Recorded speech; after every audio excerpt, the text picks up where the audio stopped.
quite sure he's right. Obsessionally neurotic. Pretty dangerous, in fact. Let us never tolerate outrageous conspiracy theories. Do you mean you doubt your powers to convince him? Say it! Say it! All right, I'll say it. Worse than that. What I'm afraid of is his power to convince me. We're talking about putting a manifestly irresponsible man on national television. Sweetheart, be reasonable. War. This is the end game.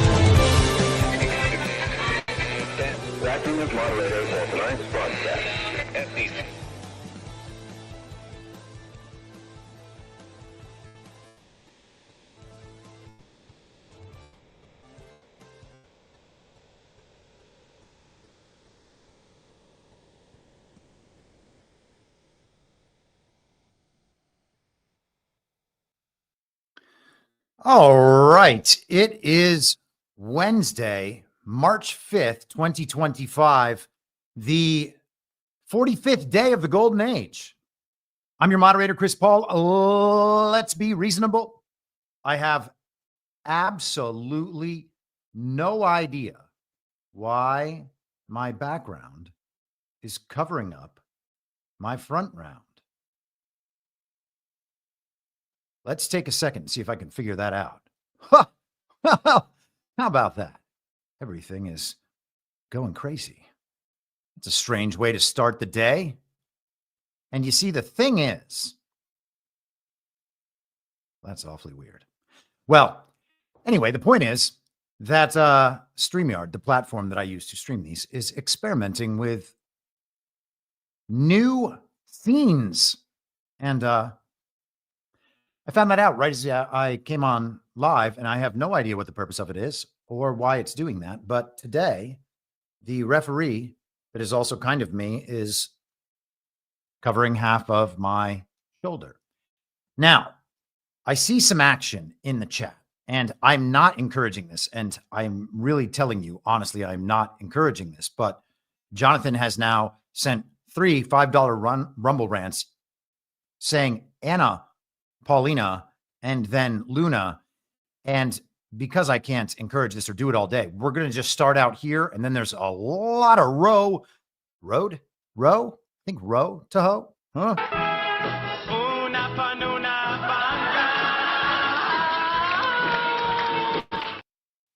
And we may see Una Panuna at some point in our show today. We're going to go through Donald Trump's big speech last night.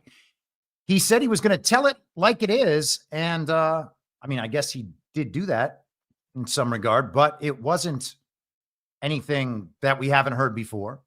So pretty standard stuff. And what I want to talk about today is what the purpose of these events is. And we've talked about this on the podcast a couple of times over the last few years, maybe even the State of the Union last year given by the fake and illegitimate President Joe Biden.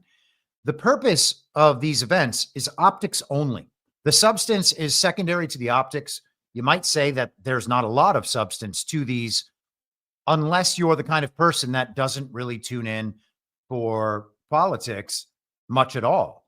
If this speech is broadcast to a bunch of people watching Donald Trump for maybe the first time in this new term, or first time since the inauguration, or maybe first time in a long time, if ever, then this is all stuff that people are generally familiar with. And Donald Trump made the points about what his new administration is doing and accomplishing.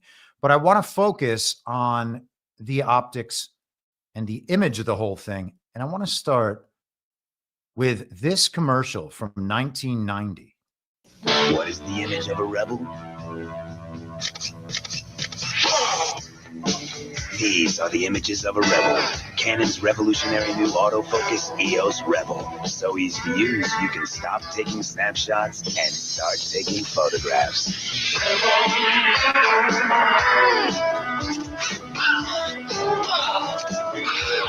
Image is everything. EOS Rebel from Canon. So advanced, it's simple. Image is everything. That was the tennis great Andre Agassi in 1990. Image is everything. Now, if you look at that commercial today, 35 years on, it looks a little silly. The image being projected back then was cool. It was rebellious. It was edgy. It was kind of ahead of its time.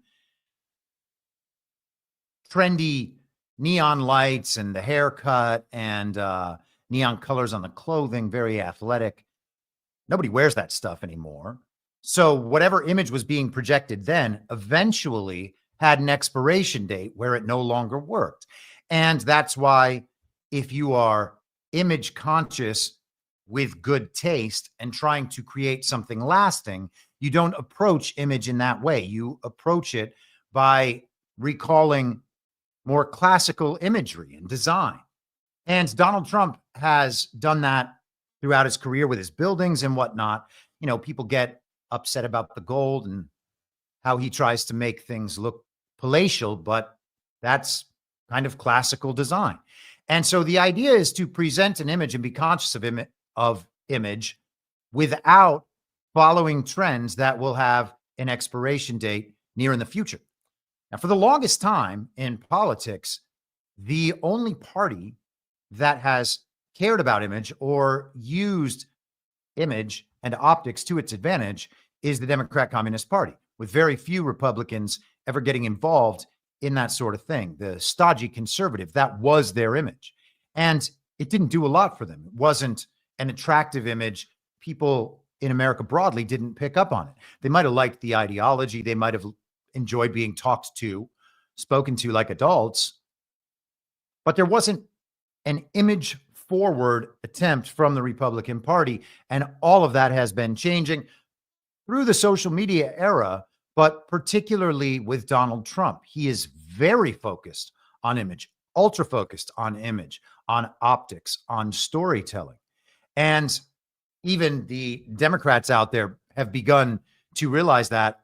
I don't know if we'll get to it later, but Van Jones's comments on the CNN panel last night after the speech were all about the storytelling of Donald Trump. He brought up all of these various guests sitting with Melania in the balcony, and he told their stories, and they were heartwarming or heartbreaking, and they all kind of grabbed people emotionally. And then he took those stories and used them to make points about the agenda that the new administration is implementing. And all of that proved very effective. But the optics for a speech like this, that's the substance of the speech. And so the battle last night was over optics. Donald Trump, totally conscious of this. And then the Democrats as well were totally conscious of this. And they have in the past been able to use these optics to achieve big narrative wins and big wins in the media the next day. That was turned on its head last night. The Democrats, in terms of optics, failed spectacularly. So I just want to keep track of that as we go through the show today, and keep that in the back of your mind. That is where we are going and what the point of all this is. And let's start with Mike Johnson yesterday. This is before the speech, talking about some of the stuff we've been discussing over the last couple of days, the history of March 4th and the significance of that date relative to this speech.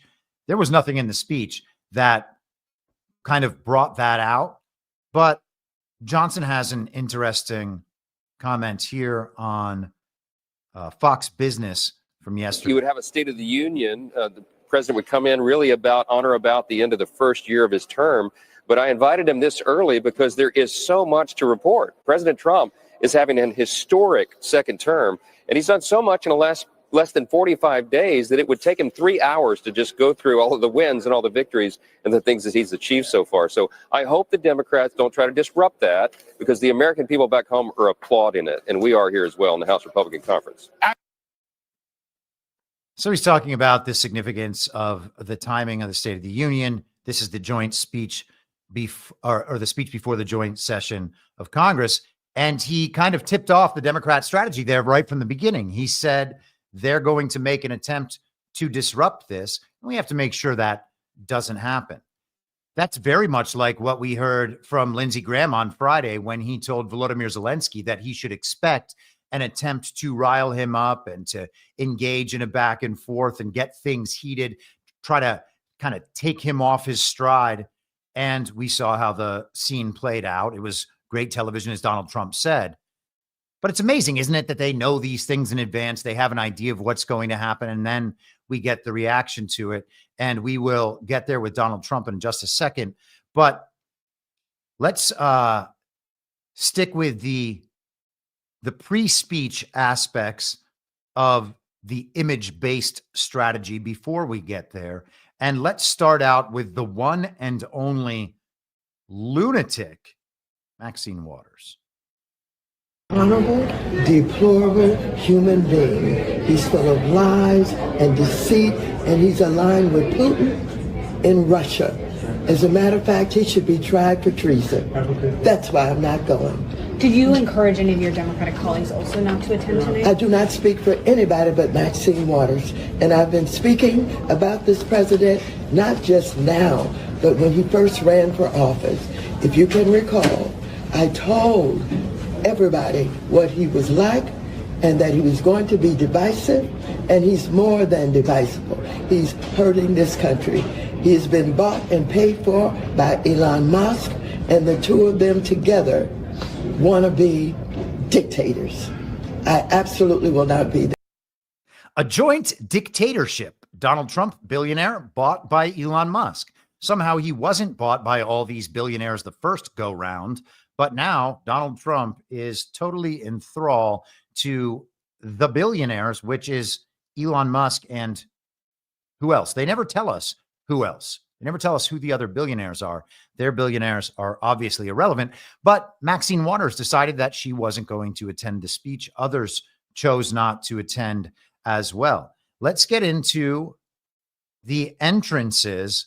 I thought this was particularly pathetic. This was some full grovel. And again, detach J.D. Vance from this. The point I'm making right now, this is going to be J.D. Vance in the video, but the point I'm making right now is not relative or to J.D. Vance. It's just a general point. Watch this. To make its way over to Stat Hall, J.D. Vance leading the charge of senators.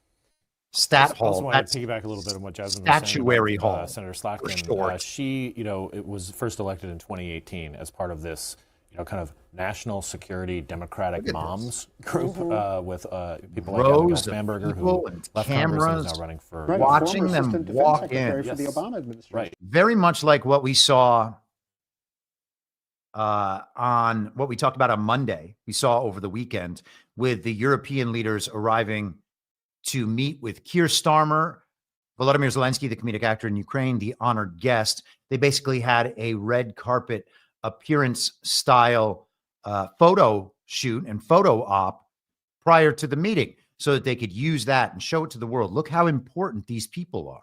The most important leaders in all of Europe are coming together to figure out what to do about this war now that Donald Trump has betrayed Ukraine and let the world down. They present these people like celebrities, like icons. It's weird idol worship at the bare minimum.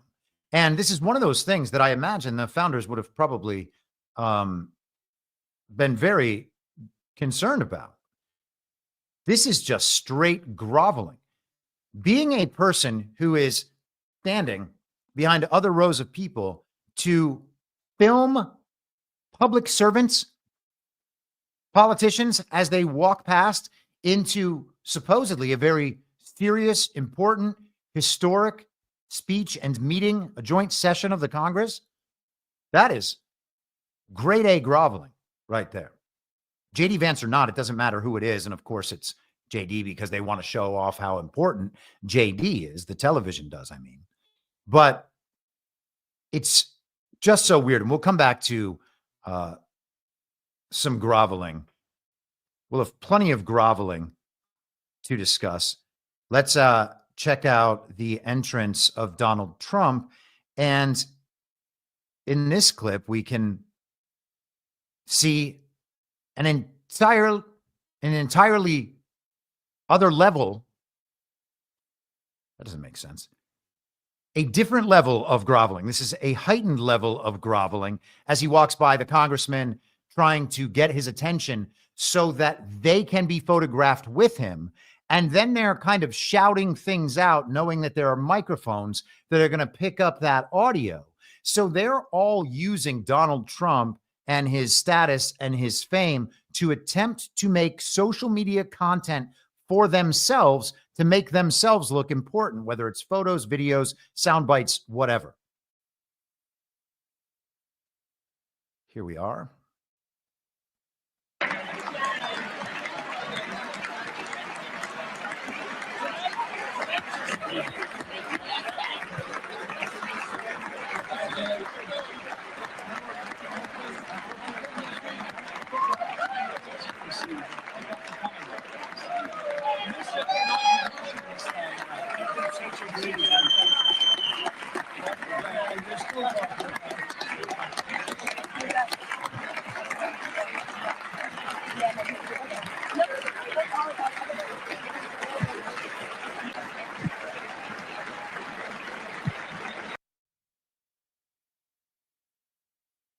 One of my favorite examples, I don't think was actually in that clip, we'll show it in a minute, was the woman from the Democrat side wearing pink. And by the way, I suggested on Badlands last night before the speech began that we might see some color coordination. I didn't know that was going to happen, but of course we did. Why some Democrats are turning the Trump address into a wave of pink. How about these signs that are made by, I guess, an organization called DWC? Trump betrays women for billionaire tax cuts. They're creating their own fake news headlines. This is MSNBC from yesterday. They were wearing pink. The pink was meant to signal their protest against Trump's policies, which are negatively impacting women and families. The article from MSNBC, women lawmakers have long used fashion as a form of protest. At Trump's State of the Union addresses during his first term, Democrat congresswomen wore bright white in homage to suffragists in the early 1900s. Pink, a divisive color often derided as frivolous and weak for generations, is an even bolder choice. The Democrats rebranding pink. It's not just for pussy hats anymore. Here is, it's so funny. Hold on, you'll see it. Now, this post is from the Retard Finder account on Twitter. This is the lady I was talking about. Here's her pink. She had a sign that said, "This is not normal." But the Retard Finder account has fixed that sign and changed it to "I am retarded." Now, the "this is not normal" thing, as I said last night, is a little strange for the people who think normal is bad, who are very pro-queer through the entire wokeness phase, the LGBTQIA++++ phase. They talked about how bad it was to be heteronormative or cisnormative. And now apparently normal is what we should strive for, at least in our politics. They're trying to create the public perception that the things Donald Trump is doing in his new administration are totally out of line. They're out of bounds. Maybe they're illegal. Maybe they're immoral. They're none of these things, of course. They are unusual compared to what we've seen in our politics over the last few generations, of course. He is actually dismantling the bureaucratic administrative deep state and the parts of the illegitimate false reality layer of the federal government that in prior generations, for decades and decades, maybe centuries, the government has worked to increase and build. So he is reversing their plan. And to some degree, she's right. It's not normal, but normal in that sense is not the best thing in the world. Let's take a look at something I found particularly interesting with these pink outfits. Where is it? Here we are. This is some Democrat congresswoman wrote in a Sharpie, I guess, "We the people" on both of her lapels. And then on her right arm, it talks about the 14th Amendment. And perhaps it's the text of the 14th Amendment. Some of it seems like it is. Very interesting signal right there. They're worried about the future, apparently, of the 14th Amendment, as perhaps they should be, because it was not properly ratified. And as we discussed yesterday, in short, according to George P. Fletcher in his book, Our Secret Constitution, and there are other books along these lines as well, the 14th Amendment, the Reconstruction Amendments broadly, were installed through war, not fully ratified, just forced into the Constitution by people with the power to do that at the expense of the nation, of the states, and of the individuals. They installed the Reconstruction Amendments to overthrow the Constitution, to change the country from a constitutional republic into a democracy, into our democracy, to move the focus from the individual, the good of the individual, the freedom and liberty of the individual, to the good of the nation, the good of the state, and to change the focus from those freedoms to equality in terms of person to person. The government was tasked with guaranteeing equality, and in some sense, equality of outcomes to all Americans, a total inversion of what the founders, at least as far as we can tell, set out to accomplish, at least as far as the history tells us, I should say, set out to accomplish when the Constitution was written. So let's get into a bit of Trump's speech here. And this is kind of the initial flourish. Congress, thank you very much. And to my fellow citizens, America is back.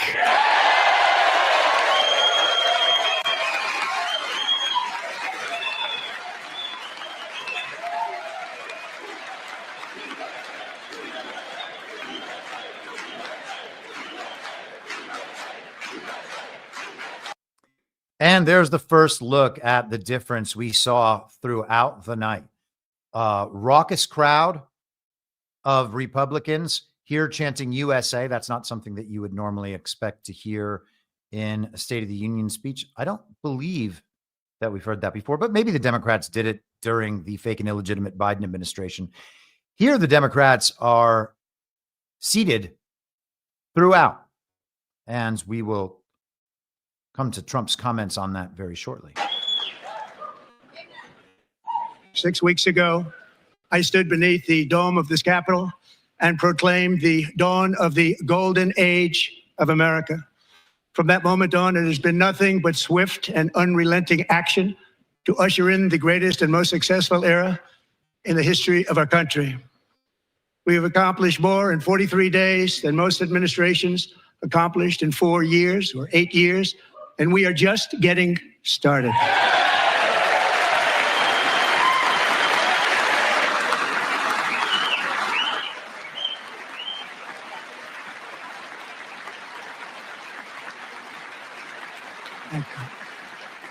I return to this chamber tonight to report that America's momentum is back, our spirit is back, our pride is back, our confidence is back, and the American dream is surging bigger and better than ever before.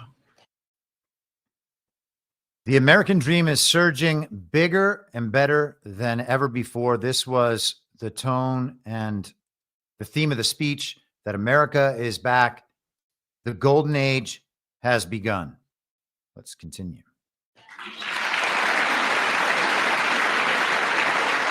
The American dream is unstoppable, and our country is on the verge of a comeback the likes of which the world has never witnessed and perhaps will never witness again. There's never been anything like it. I hope that we do not need to have another comeback. The world witnessing another comeback would mean that we would have fallen out of this phase and things would have become terrible again. And hey, you know, if history continues as it has been before, perhaps that will happen in 75 or 80 years, and then again in 75 or 80 years, and then again in 75 or 80 years, and 250 years down the line, that will have overthrown whatever build back we have accomplished through this phase. So it would be much better if we could just maintain it. The presidential election of November 5th was a mandate like has not been seen in many decades. We won all 7 swing states, giving us an electoral college victory of 312 votes.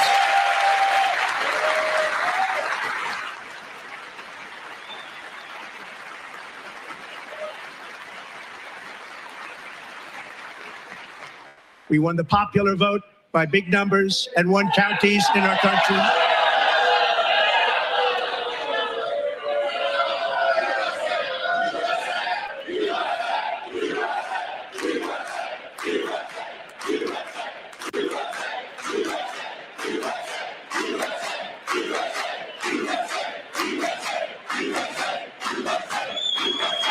And won counties in our country, 2,700 to 525, on a map that reads almost completely red for Republican.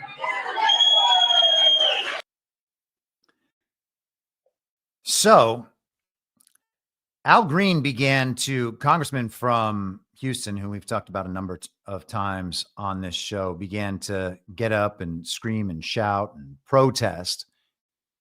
And the chants of USA, USA then responded to cover over the noise that Al Green was making. Donald Trump talked specifically about his mandate in the election. There wasn't a lot on the elections last night. It would have been a great opportunity for Donald Trump to have talked about how our election system is still incapable of producing legitimate outcomes in the reported results. Our public information system is capable of producing a public mandate understood by the American people broadly in such numbers that no one challenges it. But in terms of the election results, our elections are nowhere near capable of accomplishing that. The boos came after he talked about winning the popular vote. I wonder what their problem was with that. Perhaps they were trying to make the point that it was a very close election. I don't know. There's not much dispute over whether or not Donald Trump won the popular vote, quote unquote. Not that the popular vote is a real thing. Not that the votes counted in the popular vote are real things. But they're going to dispute it, I guess. Even the mainstream media has the official numbers at a Donald Trump popular vote win. Although, to be fair, I have not actually checked. Maybe over the past few months, they have adjusted the popular vote numbers as they were throughout the weeks following the election. Maybe Kamala's ahead now. Here's Al Green. Finding that members continue to engage in willful and concerted disruption of proper decorum, the chair now directs the sergeant at arms to restore order. Remove this gentleman from the chamber.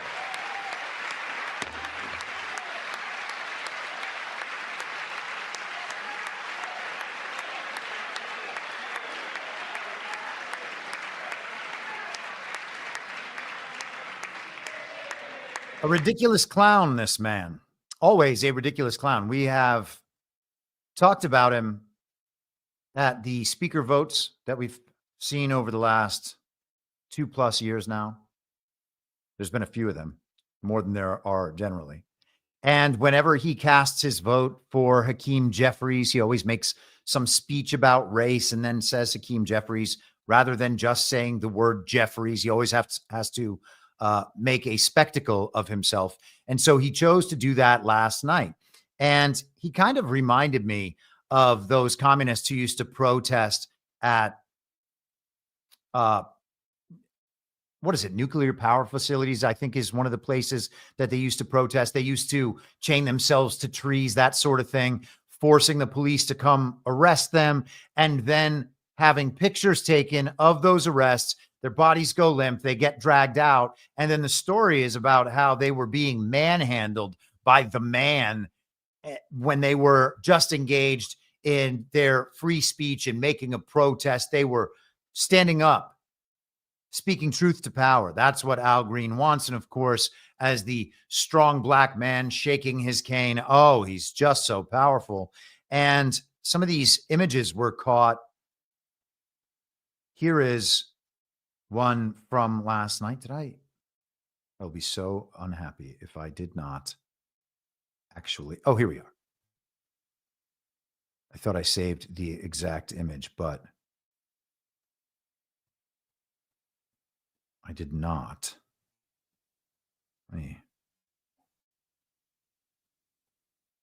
Where did the Al Green image go? I had a beautiful image of Al Green. It looked like, I think it's a Norman Rockwell painting, although I could be wrong about that, where the man is just standing up among other men, like he's actually the one speaking out. It was framed in a very similar fashion to that picture, maybe to evoke that. Again, we're talking about people who are image conscious about everything. Al Green, after being removed, then got to make an even bigger display of himself for the cameras on C-SPAN.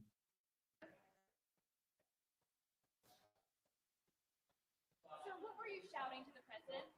The president said he had a mandate. And I was making it clear to the president that he has no mandate to cut Medicaid.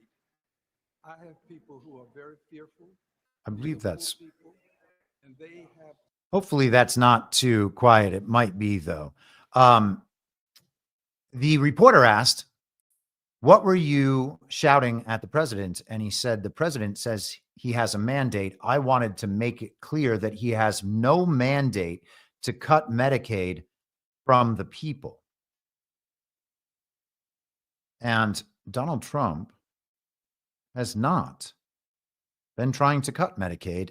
Here is a video put together by my friend Pepe Lives Matter that shows Al Green and Donald Trump side by side. I was making it clear to the president that he has no mandate to cut Medicaid. I have people who are very fearful.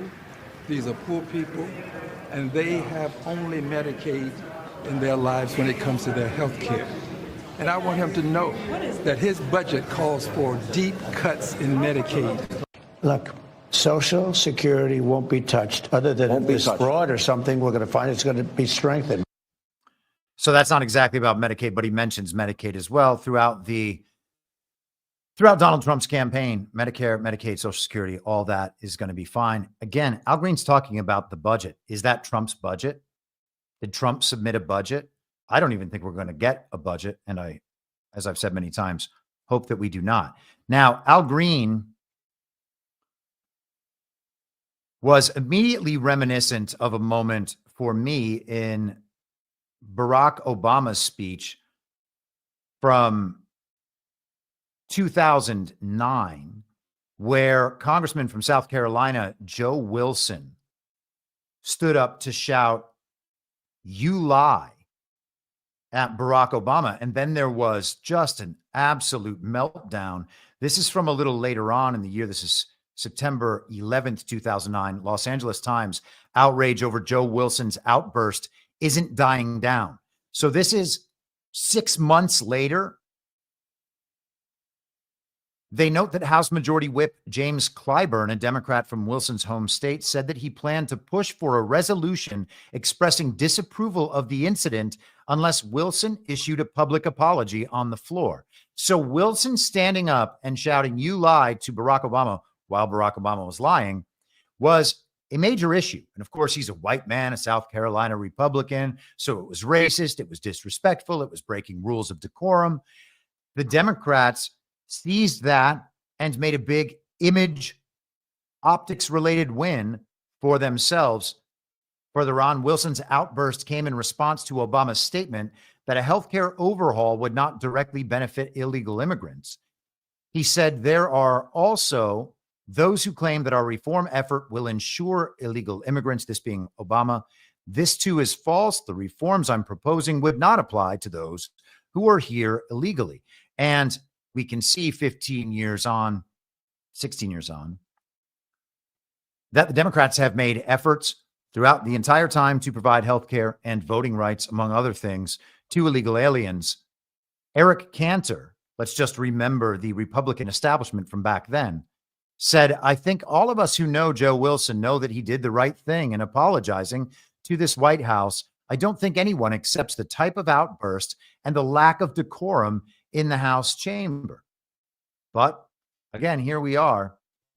And there are no such problems with Al Green's outburst from the same people who were losing their minds over Joe Wilson. Al Green attempted to disrupt the entire speech.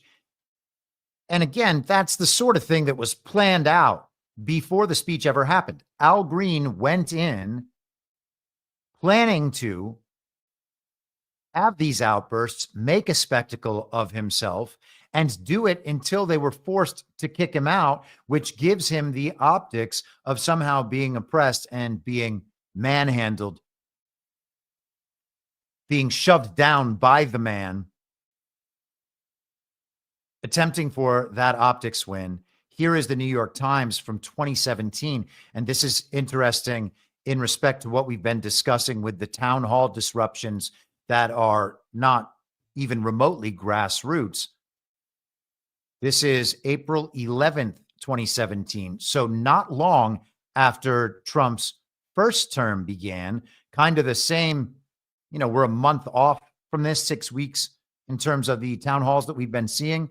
Congressman who shouted, "You lie," at Obama. Here's the same from constituents. And here we have some angry liberal women, which, these are the most compelling figures in the country at this point. When angry, middle-aged liberal women get up and start screaming, everyone takes it very seriously. Representative Joe Wilson, the South Carolina Republican who gained a measure of infamy after shouting "You lie" at President Barack Obama during a joint session of Congress in 2009, had that memorable catchphrase hurled back at him by a group of his constituents at a town hall event on Monday. The audience at the event, held at Aiken Technical College in Graniteville, South Carolina, near the state's western border, was antagonistic from the start, booing audibly as he stepped to the lectern. But the conflict between Mr. Wilson and the crowd came to a head during the end of the 40-minute question and answer period when he responded to a question about Mr. Obama's health care law. After he said the law was delaying and denying health services to its intended recipients, the rest of his comments were drowned out as the crowd began to chant, "You lie," in unison. The cheer continued for about 20 seconds. A video of the event was posted on Facebook Live.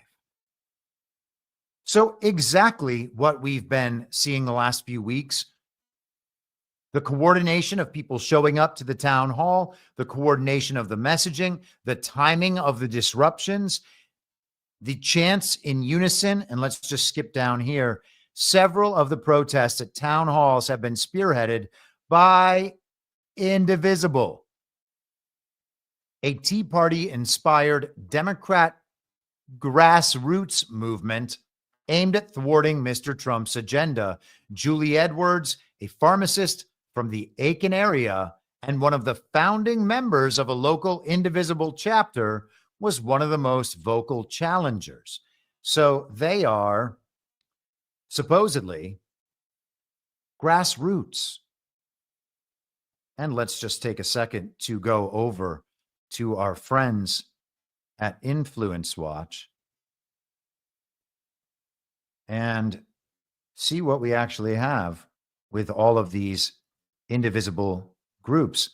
Man, should have actually grabbed this prior. I wasn't thinking we would go to Influence Watch, but it's worth taking a look. Look at how many, a search for indivisible provides indivisible groups all over the country. This is grassroots. Barack Obama, of course, George Soros, of course, involved with these groups. Indivisible chapters all over the country. Let's see where we are with the individual project. I always like to get down to the financial information and the funding. Here you have Tides Foundation, the Advocacy Fund, Reid Hoffman, LinkedIn founder. Amazing, isn't it? Grassroots. Very, very grassroots. Let's go back to Donald Trump.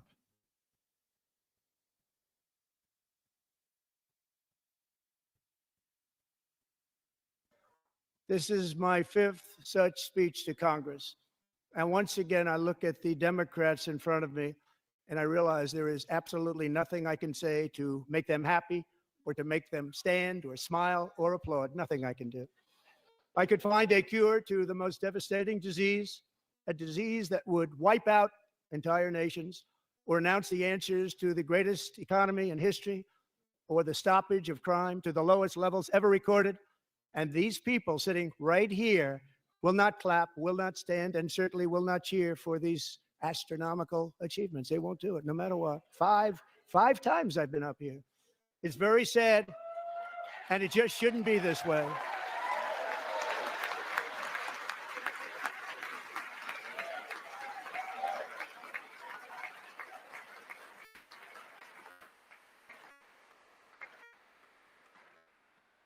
So Democrats sitting before me, for just this one night, why not join us in celebrating so many incredible wins for America? For the good of our nation, let's work together and let's truly make America great again.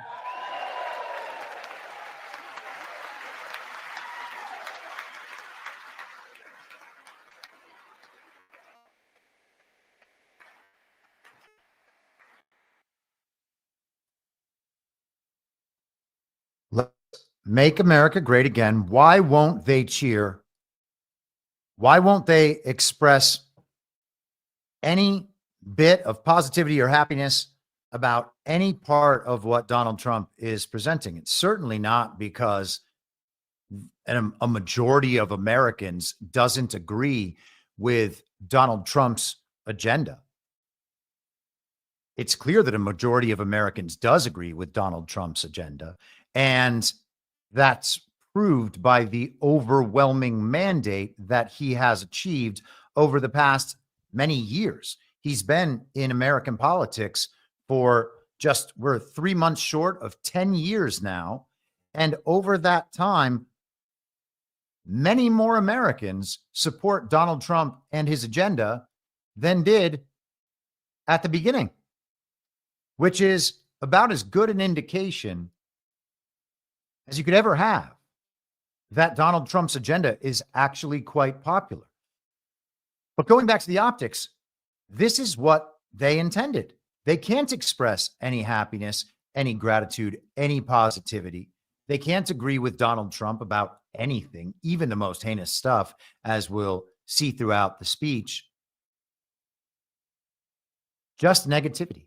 They cannot be seen supporting anything Donald Trump is doing or will do, because their media, their PR, their political operation over those last 10 years has attempted to paint Donald Trump as a racist, sexist, a narcissist, a homophobe, a transphobe, Islamophobe. What else do we have? Economically illiterate, a warmonger who has gotten us into no wars, but surely will through his irresponsibility, through his unwillingness to work with our allies. Every bad thing they could ever possibly claim about Donald Trump, they have claimed over the last 10 years. They have made him out to be the worst thing that could have ever happened to America.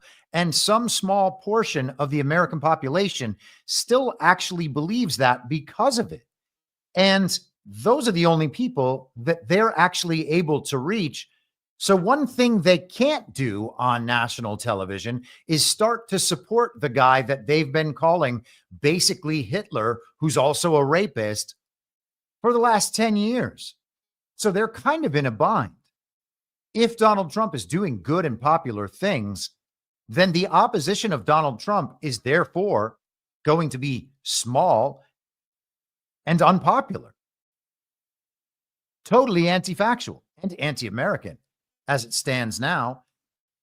And so he has seized their optics attempt, their focus on optics, because all of that stuff from the Democrats is optics. There's not some intellectual backing. It's not a serious ideological disagreement with Donald Trump. It's optics. They're trying to express to the country that everything this man does is bad. And they know that their supporters are not going to watch an hour and a half, hour and 40-minute speech.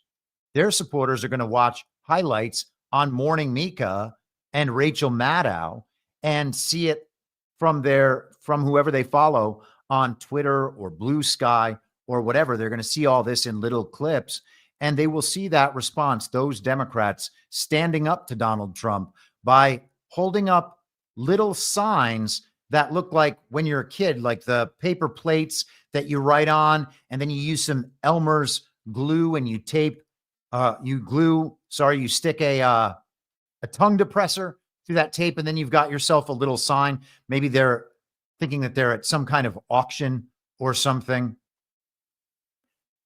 But it's just sad. Trump says it should not be this way. And in that, he is turning the optics against them. He did that masterfully throughout the night. And if there was one big success from that speech, it's that. He also went hard after the fake and illegitimate Biden administration in a couple instances. Here we are. Government where, as an example, a sitting president is allowed to viciously prosecute his political opponent, like me. How did that work out? Not too good. Not too good.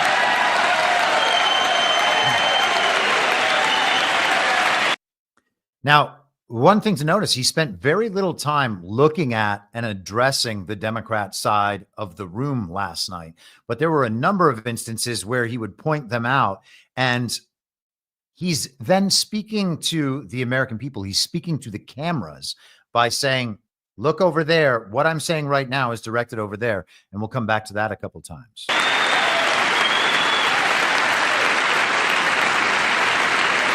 And I've stopped all government censorship and brought back free speech in America. It's back.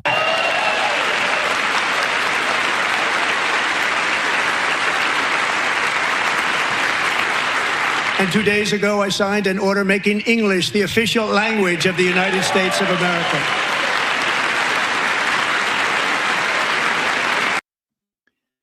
Now, all of those are just nightmares for the Democrat Party, including making English the official language. We haven't talked about that yet.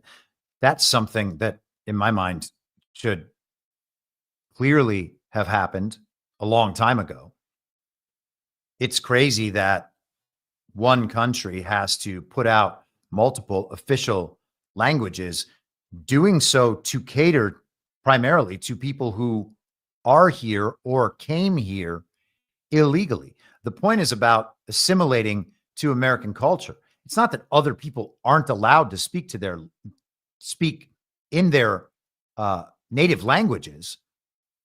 It's that when you are here in official settings, English should be used so that cultural assimilation can happen. And that is a move away from the multiculturalism that has dominated the last couple of decades. Now, you saw in there the signs that they were holding up, the signs saying things like, save Medicaid, Elon Musk lies. On the other side of the signs, all the signs say false on one side so that they can hold them up to Trump.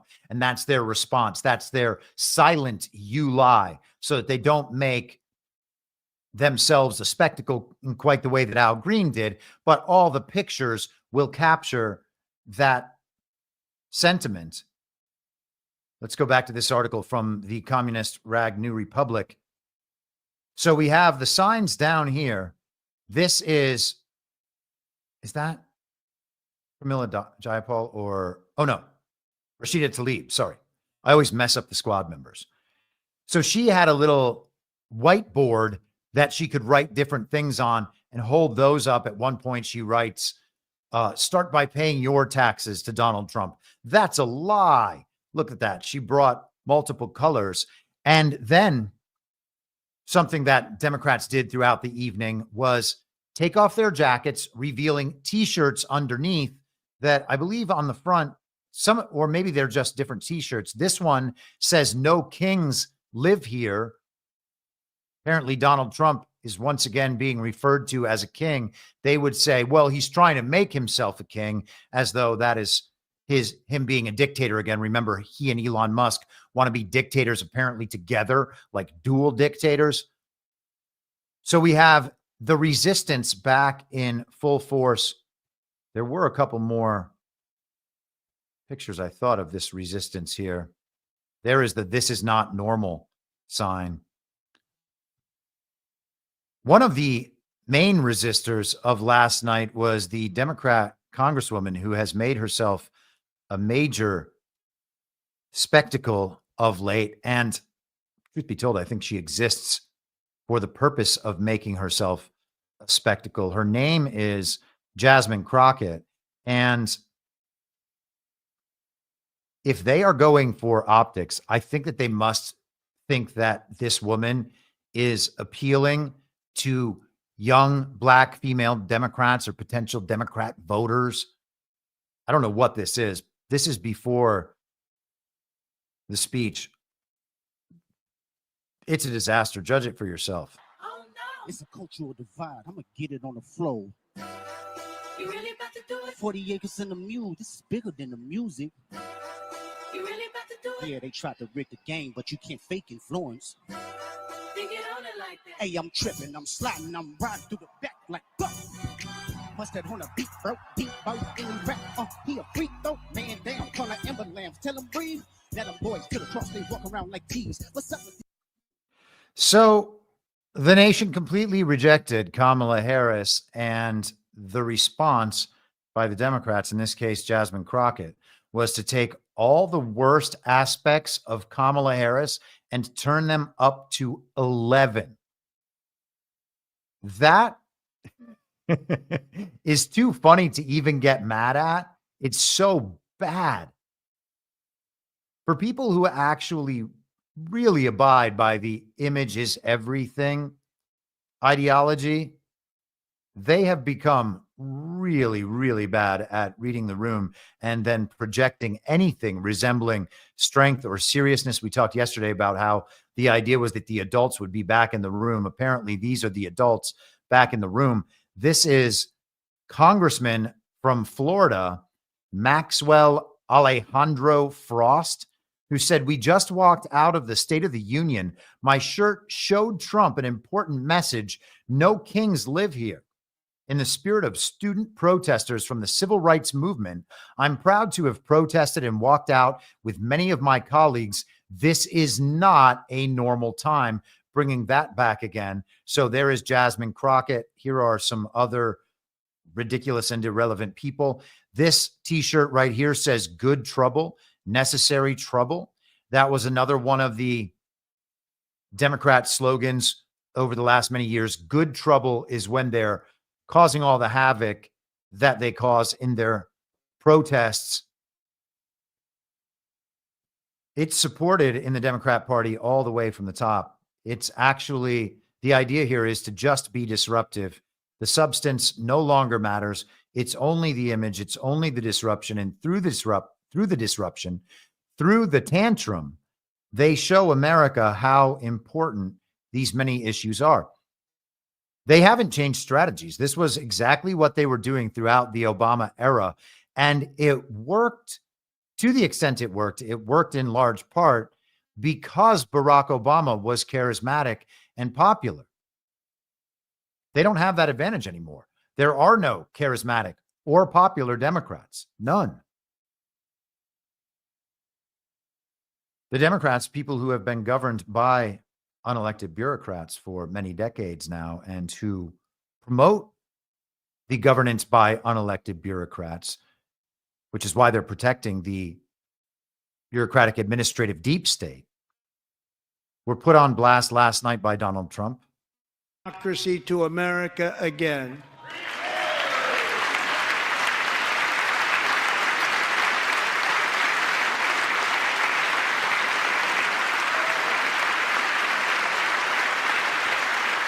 By the way, returning democracy to America again, which is what they say, they're always trying to protect democracy. It's only democracy if it's our democracy. It's not democracy if it's governing according to the mandate of the people, which would be an actual definition of democracy. The Democrats aren't for that version. And any federal bureaucrat who resists this change will be removed from office immediately. Because we are draining the swamp. It's very simple. And the days of rule by unelected bureaucrats are over.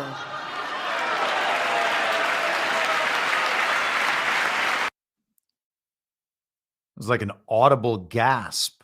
The days of unelected bureaucrats are over. And that was something that struck fear and horror into the Democrat Party. Amazing. In the chat, Anner calls Jasmine Crockett Beyonce. And I got to say, great job. Great job. I love it. You've done excellent work. Let's continue. So the Democrats have a totally unpopular agenda to the extent they have any agenda. They don't. Their agenda is implementing the global regime agenda. They very rarely have to argue for that agenda because the arguments for that agenda are always complemented by the acceptance of the controlled opposition on the other side. There has never been a third option, a way out, until Donald Trump arrived. Now they are stuck trying to advertise that global regime agenda on their own with very little help from the controlled opposition because the controlled opposition gets steered into America First and MAGA.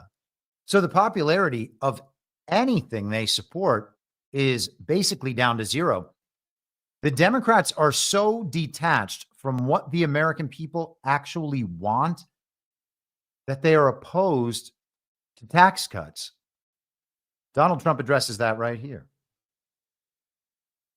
And I'm sure that the people on my right, I don't mean the Republican right, but my right here, I'm sure you're going to vote for those tax cuts because otherwise I don't believe the people will ever vote you into office. So I'm doing you a big favor by telling you that. But I know this group is going to be voting for the tax cuts. How about that? I don't believe the American people will ever elect you again if you refuse to vote for tax cuts. And then they all put their signs up saying false, false, false. I mean, they are the people who control elections in most states. So the idea that that no one will vote for them again if they refuse to vote for tax cuts, they're probably right. That's false. Now, hopefully no one will ever have to vote for anything again and that our elections are just done away with because obviously they're fake. So what's the point? Maybe they could fix elections. There's apparently some new bill today that has some designs on doing that. I'm open to having real legitimate elections. I'm just not sure it's possible. I don't believe that that's how leaders are selected in the world, although maybe at a local level.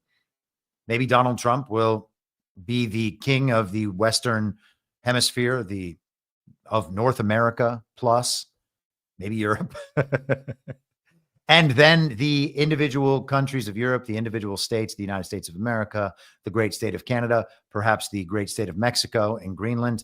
Maybe they will all vote for their own local control in real and legitimate elections, but that's probably only going to happen if people actually step up and demand that. And so far, there has been no sign whatsoever that people are prepared to step up and do that, or even desire it, or even understand that our elections are fake, because the television told the country that last fall, because Donald Trump was declared the winner by the television of the fake 2024 election, therefore the elections were actually real, and therefore the congressmen and senators in that hall last night are somehow real, legitimate, and duly elected, when they are very likely none of those things, and certainly cannot prove otherwise.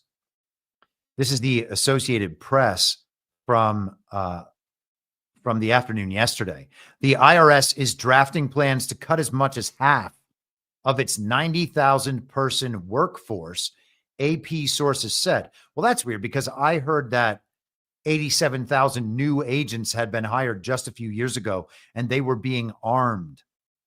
So the IRS is going to be dismantled. Hopefully it'll just simply be removed altogether, perhaps turned into the ERS to work on the collection of tariffs. Otherwise, there is absolutely no need or justification for that unconstitutional branch of the global regime, the bagmen of the global regime's central bank, the Fed, here in the United States, to the extent that the Fed was independent of the federal government.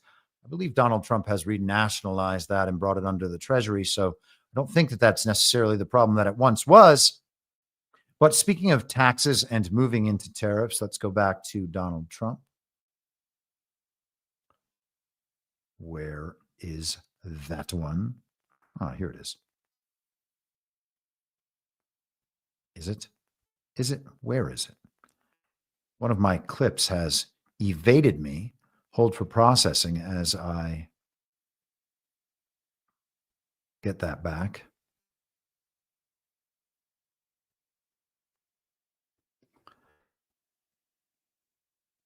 I'm here. I promise. I really am here. We're getting there. Okay, here we are.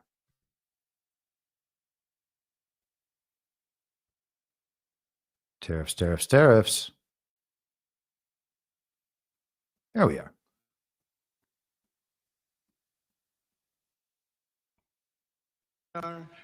Great victory on November 5th, a date which will hopefully go down as one of the most important in the history of our country. In addition, as part of our tax cuts. And you got to love that. Another point over at the Democrats when he says a day that'll go down as one of the most important in the history of our country. We want to cut taxes on domestic production and all manufacturing. And just as we did before, we will provide 100% expensing. It will be retroactive to January 20th, 2025. And it was one of the main reasons why our tax cuts were so successful in our first term, giving us the most successful economy in the history of our country. First term. We had a great first term. If you don't make your product in America, however, under the Trump administration, you will pay a tariff, and in some cases, a rather large one. Other countries have used tariffs against us for decades, and now it's our turn to start using them against those other countries. On average, the European Union, China, Brazil, India, Mexico, and Canada, have you heard of them? And countless other nations charge us tremendously higher tariffs than we charge them. It's very unfair. India charges us auto tariffs higher than 100%. China's average tariff on our products is twice what we charge them. And South Korea's average tariff is 4 times higher. Think of that, 4 times higher. And we give so much help militarily and in so many other ways to South Korea, but that's what happens. This is happening by friend and foe. This system is not fair to the United States and never was. And so on April 2nd, I wanted to make it April 1st, but I didn't want to be accused of April Fool's Day. That's not just one day, which costs us a lot of money. But we're going to do it in April. I'm a very superstitious person. So he's right, friend or foe. The only way that something like that can happen, especially with a country like South Korea that is actually, for the last 70 years, just an American protectorate and not a real country. The only way they could charge us tariffs is if we are part of a top-down, controlled global economy. Friend and foe, he says. Speaking of tariffs, China decided to express a level of overconfidence today. These posts have been going around pretty widely. This is the Chinese Ministry of Foreign Affairs. The fentanyl issue is a flimsy excuse to raise U.S. tariffs on Chinese imports. Our countermeasures to defend our rights and interests are fully legitimate and necessary. Well, that's just fine. Justin Trudeau said the same thing. He said that the fentanyl wasn't actually a problem. They've done everything they can to stop it. And of course, Donald Trump talked many times about how he and Xi Jinping at the end of his first term had made deals to stop the fentanyl. And of course, he talks often about how China has solved the fentanyl and other drug problem in their country, which is quick trial followed by a death penalty. The post from the Ministry of Foreign Affairs goes on, the U.S., not anyone else, is responsible for the fentanyl crisis inside the U.S. In the spirit of humanity and goodwill toward the American people, we have taken robust steps to assist the U.S. in dealing with the issue. Instead of recognizing our efforts, the U.S. has sought to smear and shift blame to China and is seeking to pressure and blackmail China with tariff hikes. They've been punishing us for helping them. This is not going to solve the U.S.'s problem and will undermine our counter-narcotics dialogue and cooperation. Intimidation does not scare us. Bullying does not work on us. Pressuring, coercion, or threats are not the right way of dealing with China. Anyone using maximum pressure on China is picking the wrong guy and miscalculating. If the U.S. truly wants to solve the fentanyl issue, then the right thing to do is consult with China by treating each other as equals. If war is what the U.S. wants, be it a tariff war, a trade war, or any other type of war, we are ready to fight till the end. Well, thankfully, a war is not what the U.S. wants, and Donald Trump has made no indication otherwise.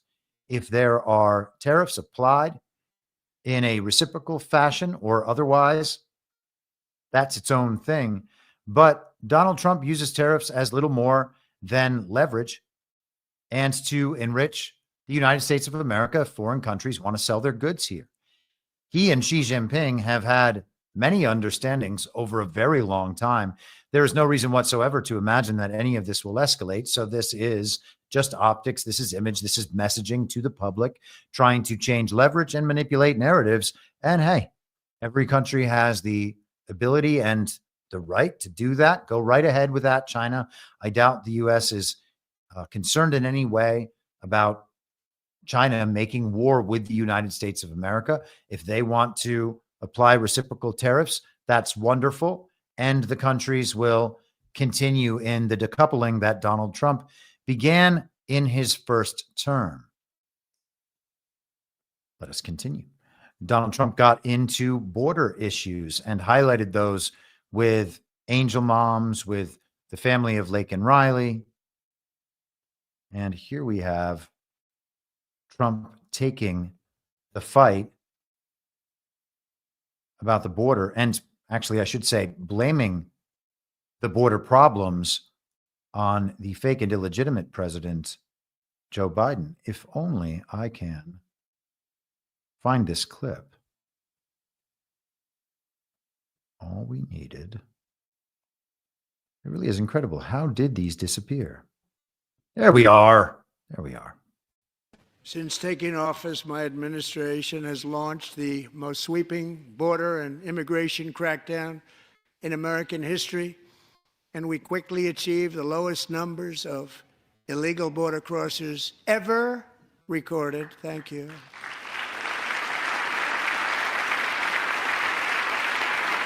That is totally in line with what he's been saying over the last few days about how the invasion is over.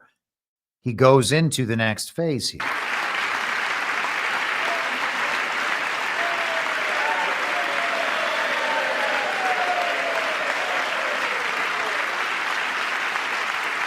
The media and our friends in the Democrat Party kept saying we needed new legislation. We must have legislation to secure the border.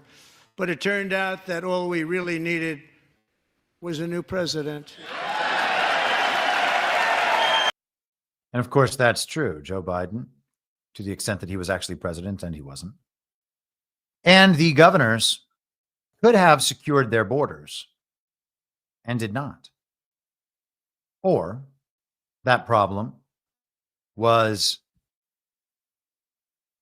A problem from the past, the recent past, that was projected to us in real time, though it was from the informational past. I hope that makes sense. So I think we've talked about this a number of times. The immigration problem has been slowing for a while. We've been told it's been slowing for a while. And now Donald Trump is steering and directing the credit toward his presidency. And his presidency should be credited with ceasing the flow of illegal aliens over the border. That is the global regime agenda. That is the global slave trade. And Donald Trump is putting an end to that. Here he goes into the next phase. Territory to the immediate south of our border is now dominated entirely by criminal cartels that murder, rape, torture, and exercise total control. They have total control over a whole nation, posing a grave threat to our national security. The cartels are waging war in America, and it's time for America to wage war on the cartels, which we are doing. It's time for America to wage war on the cartels. Now, there are the cartels south of the border, the violent criminal organizations. And then, as we saw immediately into this term when Donald Trump began to label these cartels as international terrorist organizations, we saw the reaction from the mainstream media and from corporations, from the Uniparty, that labeling them terrorist organizations was going too far, because it turns out that their businesses, their illegal criminal enterprises, are intertwined with legitimate American businesses that have the front-facing, consumer-facing side, totally legitimate businesses, but on the back end, they are involved in all sorts of heinous criminality, whether it's just something like money laundering or whether it rises to the level of drug trafficking, weapons trafficking, human trafficking, organ harvesting, etc.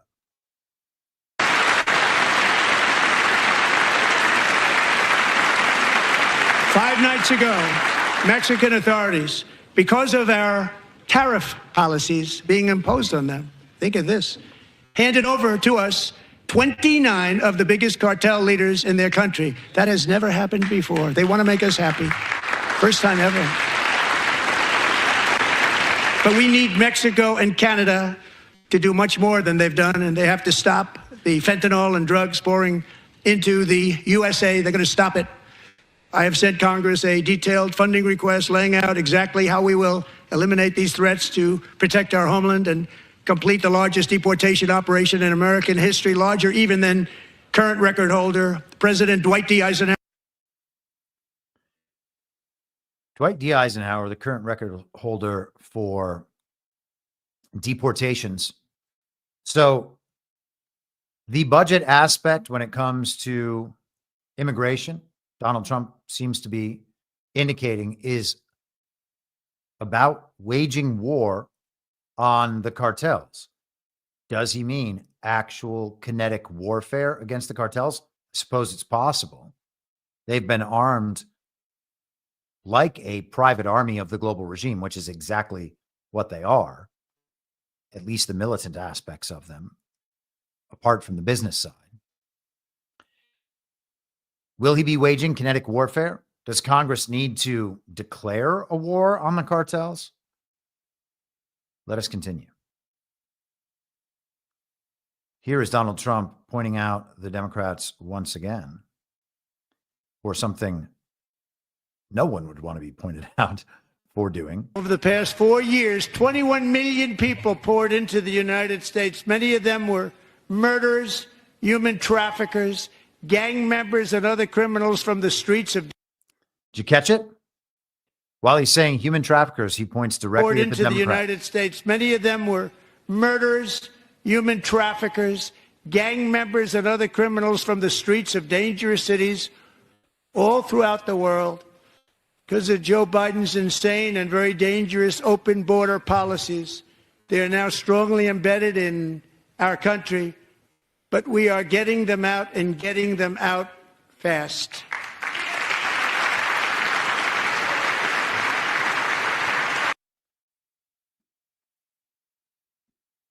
That's pretty hardcore, gotta say. I mean, I love it when he does that stuff. That stuff has to be pointed out. I haven't seen much reaction to it. And how would they react to something like that? Donald Trump calls Democrats human traffickers. It doesn't seem to be the sort of optics they're looking for. Great job by Donald Trump, though. Let's keep going.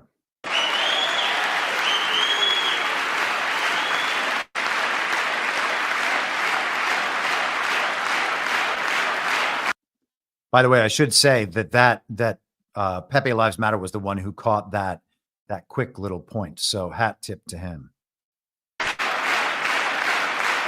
They are now chanting Trump, Trump, Trump, Trump, Trump. How's that for optics? We talked about the groveling a bit at the beginning.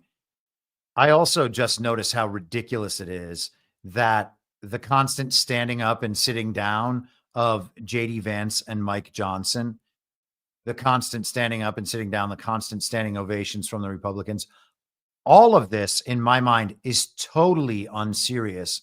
And to the extent that the government has any dignity, and right now it certainly doesn't, if it did, if this was a dignified, deliberative body trying to accomplish things on behalf of people who had elected them to go there and seriously do the work as public servants that the American people need done, all of this would be preposterous. But instead, we all just understand this as a TV show. And so the ridiculous standing ovations, the nonstop standing ovations, the sitting down just to stand right back up again is not read as groveling. It's read as actual support or derision. And I would hope that we could get past these things, get through the speech, standing ovation at the end, perhaps occasional applause breaks. No, this is basically just every line. Oh, and there we have the singer from Jane's Addiction, Perry Farrell, in his costume as Rhode Island's Congresswoman, or is it Connecticut? Somewhere over there. Rosa DeLauro.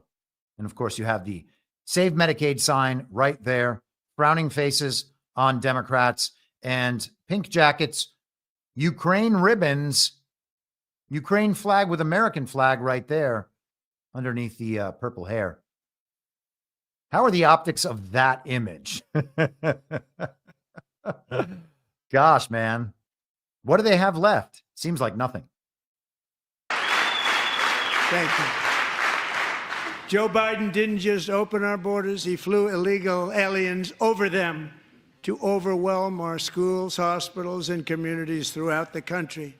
Entire towns like Aurora, Colorado, and Springfield, Ohio, buckled under the weight of the migrant occupation and corruption like nobody's ever seen before. Beautiful towns destroyed. Now, just as I promised in my inaugural address, we are achieving the great liberation of America.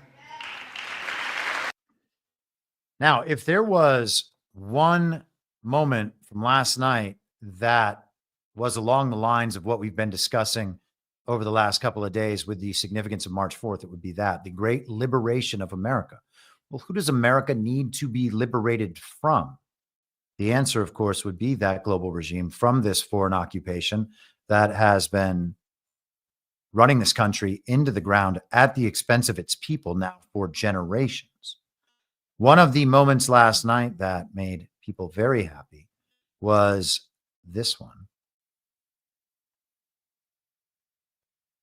Let me just make sure I'm on the right one here. Okay, good. Don't want to mess that up. And tonight, DJ, we're going to do you the biggest honor of them all. I am asking our new Secret Service Director, Sean Curran, to officially make you an agent of the United States Secret Service.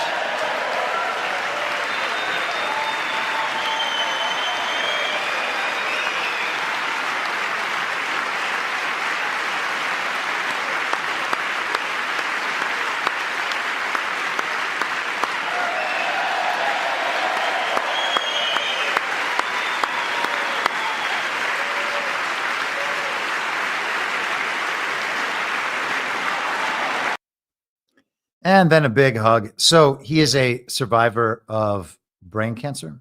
I hope I have that correct. and named a new agent of the Secret Service. Obviously, quite a moment for that kid. And then we have, I understand everybody was very emotionally involved with that moment. I heard, the people in the chat and the feed last night while we were broadcasting the speech and the reaction to the speech on Badlands were saying that brought tears to their eyes, or they were crying or bawling or what have you. And I apologize for ruining that special moment, but I had to go ahead and post on Truth Social. Well, the kid who just became a Secret Service agent can't do any worse than this. And that is a picture of the woman made famous during assassination event number 1. The Secret Service, Dan Bongino and that lady. MSNBC's Nicole Wallace reacted as only a shrieking harpy would. I think this was a lesson in finding one thing that you let yourself feel. And I let myself feel joy about DJ. And I hope he's alive for another, 95 years, right? And I hope he lives and the life he wants to live. He wants to be a cop. He knows what he wants to do. And maybe when you have childhood cancer, that crystallizes for you. And I hope he has a long life as a law enforcement officer. But I hope he never has to defend the United States Capitol against Donald Trump's supporters. And if he does, I hope he isn't one of the 6 who loses his life to suicide. And I hope he isn't one who has to testify against the people who carried out acts of seditious conspiracy and then live to see Donald Trump pardon those people.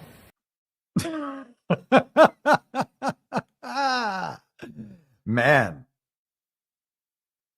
that's incredible. How do you take it and get there with it? Somebody throws her a perfect spiral. She catches it. She's running down the field, and then she just fumbles it. Hey, Nicole Wallace, you sounded like a totally reasonable, kind, caring person who was able to just for a second put the politics of the moment aside, and then it turned into just one of the most heinous things you could ever possibly witness. Moving on. Are we moving on? Are we moving on? I thought we were moving on. Where's my Golden Dome clip? Just when you think you have the Golden Dome right where you want it, it disappears into the ether.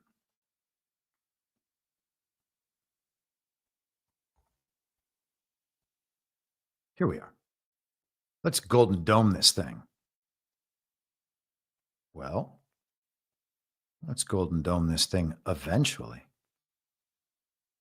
Sometimes the technology lets you down right when you need it the most. And we're just going to have to go a different route for that one.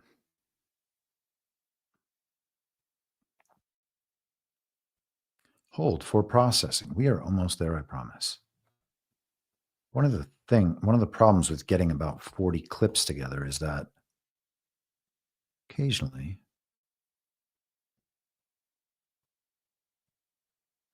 they get out of order. Here we are. The lone gray line, Jason. As Commander-in-Chief, my focus is on building the most powerful military of the future. As a first step, I'm asking Congress to fund a state-of-the-art Golden Dome missile defense shield to protect our homeland, all made in the USA.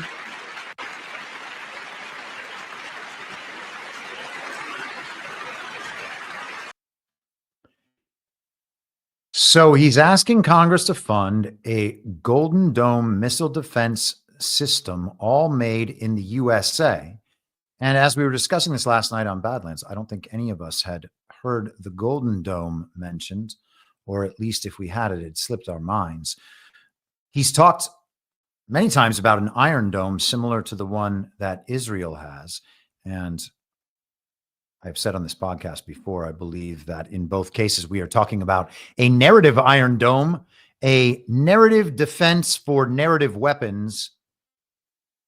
It is the sort of thing that makes any threat of nuclear attack and missile attack and drone attack seem a little absurd. We have this perfect defense, this super high-tech defense that we have created so your nukes, your missiles, your drones, they're not going to actually get to their targets and destroy their targets. Our Iron Dome, our Golden Dome is going to destroy them. And because of that, it's very hard to use the existential threat of nuclear war against the people and drive them into supporting terrible policies. So, nuclear weapons, most people know how I feel about those. I think that they're complete and total nonsense, just like our other existential threats, pandemics. We saw what pandemics are, climate change, AI.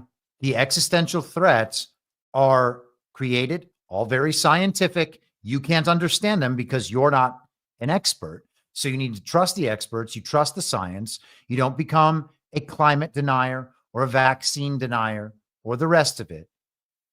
You're not able to understand it. Somebody else can understand it. Those people say that it's an existential threat for sure. And the only way to avoid that existential threat is by turning all your wealth and all your power over to those experts, to those scientists, to the state in order for the state to protect you.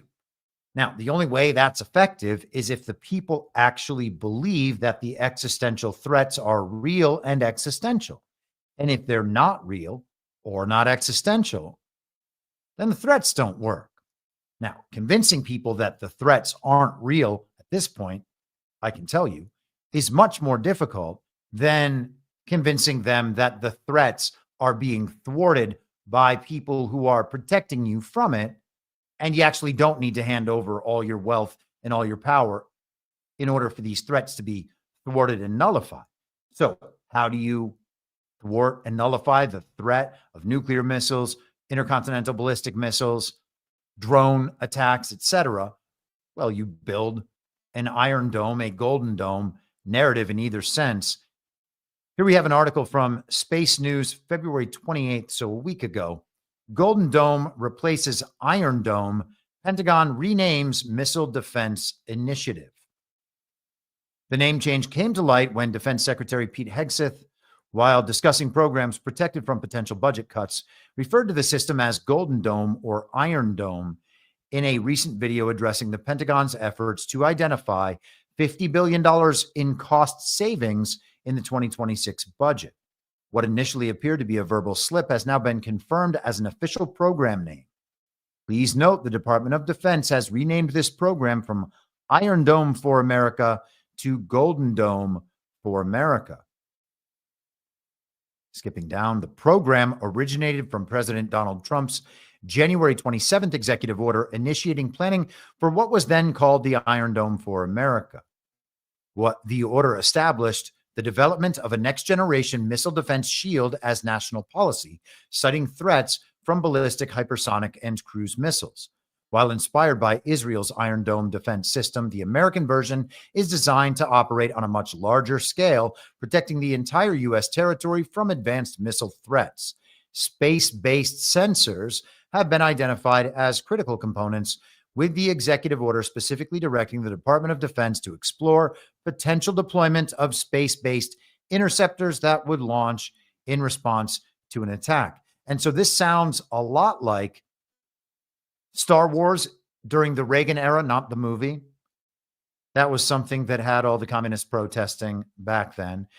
Israel, by the way, also has something called the Iron Beam, which are just Jewish space lasers. We're not allowed to say it like that. It's a conspiracy theory if you say it that way. But if you just talk about the Iron Beam, which are space lasers protecting Israel, then it's not a conspiracy. In fact, this is it in Wikipedia. And of course, America helps develop and funds all these things as Israel is a proxy state. of the global regime, just like we are. Iron Beam uses a fiber laser to generate a laser beam to destroy an airborne target. How about that? Directed energy weapon. Okay. Conspiracy theory no longer. Let us continue on. Yesterday, we discussed Panama and the Panama Canal and BlackRock's role in all of this.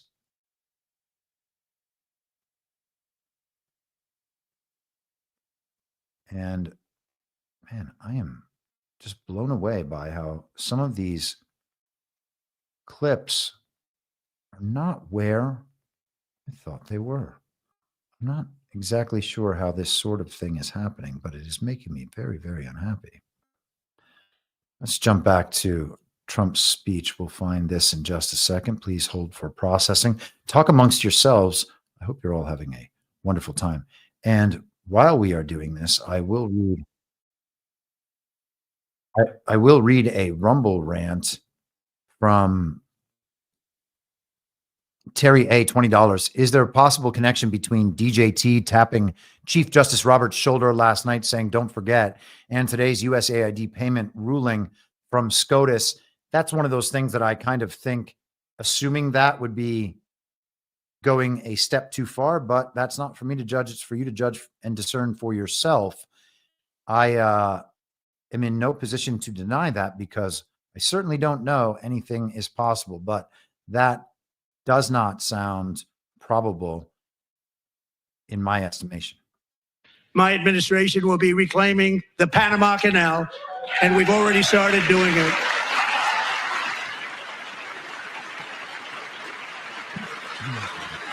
Just today, a large American company announced they are buying both ports around the Panama Canal and lots of other things having to do with the Panama Canal and a couple of other canals. The Panama Canal was built by Americans for Americans, not for others, but others could use it. But it was built at tremendous cost of American blood and treasure. 38,000 workers died building the Panama Canal. They died of malaria. They died of snake bites and mosquitoes. Not a nice place to work. So he just said an American company just today purchased the two ports around the Panama Canal. And we talked about that yesterday. Of course, that American company he's referring to is BlackRock. Now, BlackRock, in most people's minds, is not the sort of company that you would suspect to hear Donald Trump referring to as an American company. Run by Larry Fink, they're not what most people would consider primarily American. Most people would consider them one of the massive, this is not going to be the right way to say this. I was going to say massive organs of the deep state. No, we're not going to say it that way. One of the key transnational conglomerates of the deep state, they own everything. They own all the corporations. They own American land. They own single family homes. They own so much in our country. And I talked yesterday about the potential for BlackRock to be used as a drainage vehicle, perhaps being seized under one of Trump's first-term executive orders, being nationalized in some other way. But referring to them as an American company really just was something that immediately caught my ear. Let's take a brief second and bring you a word from Rumble Premium. This sponsorship is from Rumble, one that is incredibly important to the survival of the company. When Rumble first started in 2013, they built the platform for the small creator. They didn't censor or have biases. They were fair and treated all creators equally. No one thought platforms would censor political conversation or censor opinions on COVID, but they did. Facebook admitted they fell to pressure from the Biden and Harris administration. And truthfully, they all just fell to pressure from the global regime and the deep state because they were censoring as well under Donald Trump's administration. Rumble did not, though. They held the line. They are attacked daily for giving people like me a voice to talk to people like you. They are attacked in corporate media. They are attacked by governments like France. They are attacked from brand advertisers who refuse to work with them. Corporate America is fighting to remove speech. Rumble is fighting to keep it. Rumble won't survive with brand advertisers alone. They don't get enough of it. Watching this show on Rumble is the most they can ask from any of their viewers. But for those people who have the means and ability to support Rumble and shows like this, one way to do that is by joining Rumble Premium. You can do that by going to rumble.com/premium. Use the promo code STUDIO. When you do, Rumble's offering $10 off with that promo code. So if you have the means and you believe in the cause, go ahead and support Rumble Premium. If you don't, just keep on watching for free. And as we did yesterday, we're going to be doing occasionally more streaming on Rumble Premium. I will make sure that we're able to do that probably for the Wednesday subscriber stream, so that it'll stream parallel to paid subscribers on Substack and to premium subscribers on Rumble. And I think that that'll work out. I hope that that is kind of a better way to do that. I know that some people were upset that we switched over to the stream. A lot of people don't like to pay for these sorts of things. But I have to say, if you want truth in the podcasts you're watching,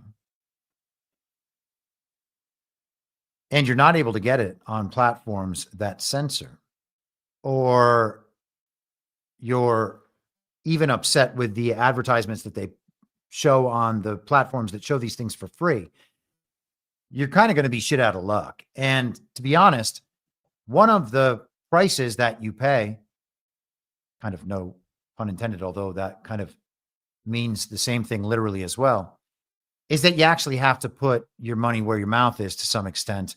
And Rumble, the Rumble Premium, is not just for this show. It's Rumble Premium throughout the platform. So whenever there are streams that go into that premium format, you'll be able to do that.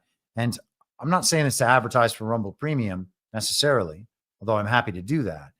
It's just also a way that we kind of have to reroute our minds if we are interested in building up parallel economies and parallel businesses within those parallel economies, so that there will be competition for these corporations that we know intend to exploit us. And if we are unwilling to actually do what it takes to do that, then the idea that we are still entitled to the positive benefits provided by those strategies, that's a real hard argument to make in my mind. So yes, I understand that it is annoying to have to pay for some of these things that people have kind of come to expect to get for free based on the advertising models. You know, people turn on the TV and they watch it. They don't think about the fact that they've paid $40 or $60 or $100 or whatever a month for cable. The advertising, I would suggest, when you're seeing pharma advertising or fast food advertising or whatever it is during an NFL game or during the Oscars or what have you, that's actually a bigger cost than what you might have to pay for a monthly subscription to Rumble or to support an individual creator. So that's how I think about it. I'm not otherwise able to answer questions about how the subscriptions work. That is between you and the platforms. People will occasionally try to contact me to get refunds or whatever. That's not something I'm able to do. All right. If you sign up for a subscription on one of these platforms and you want to cancel that subscription or whatever, that's not something I can do for you, broadly speaking.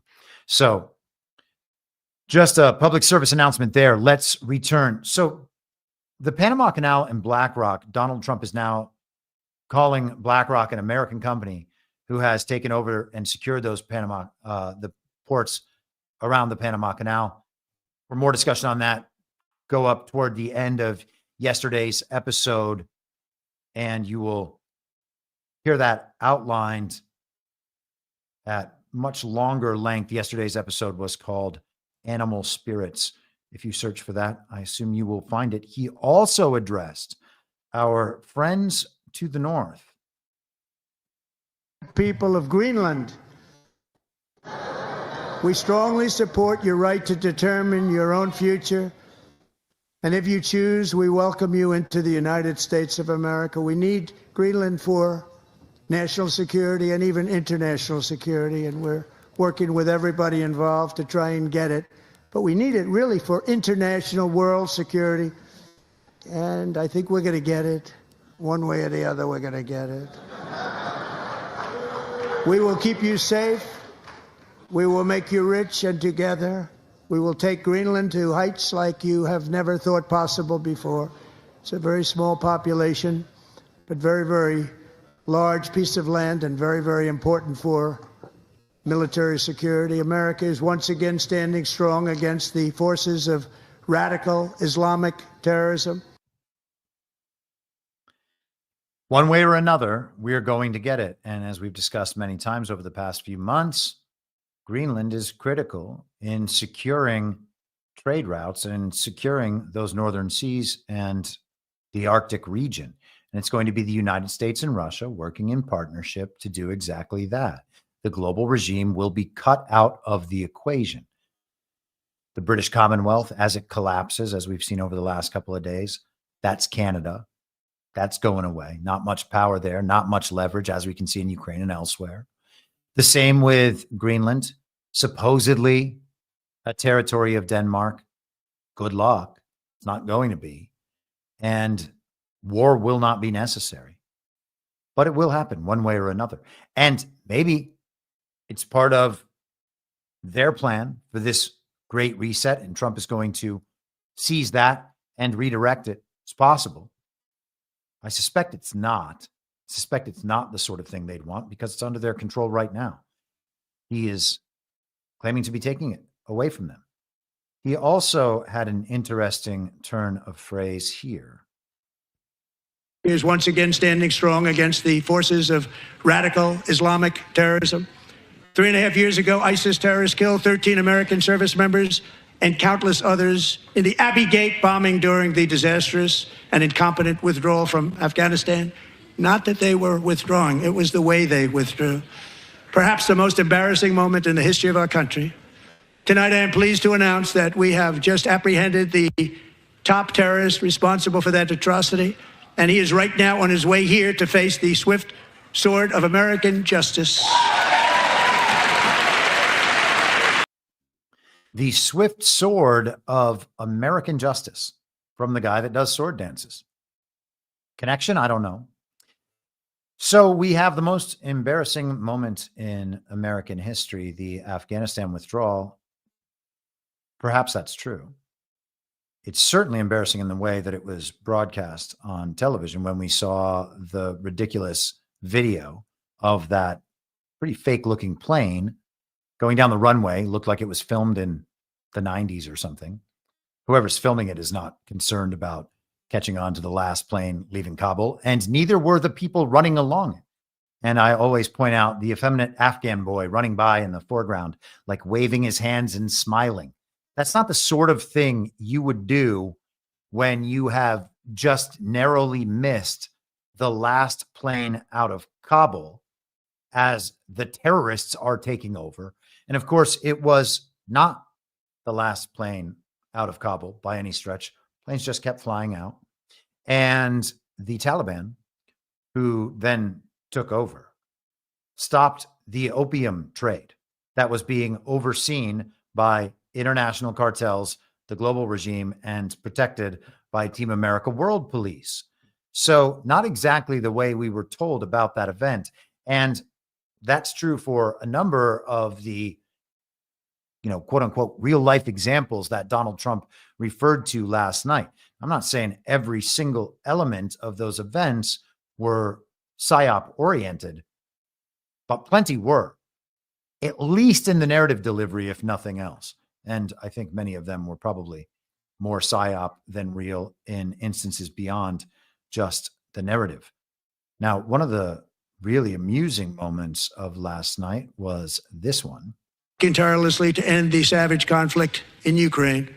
Millions of Ukrainians and Russians have been needlessly killed or wounded in this horrific and brutal conflict with no end in sight. The United States has sent hundreds of billions of dollars to support Ukraine's defense with no security, with no anything.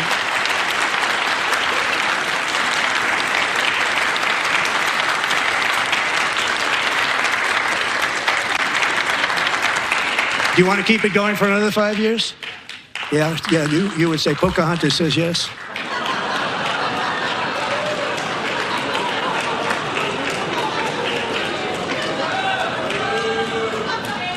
2,000 people are being killed. And hey, gotta say, Pocahontas took it like a champ and just kept on clapping. Let's just go back to that frame here.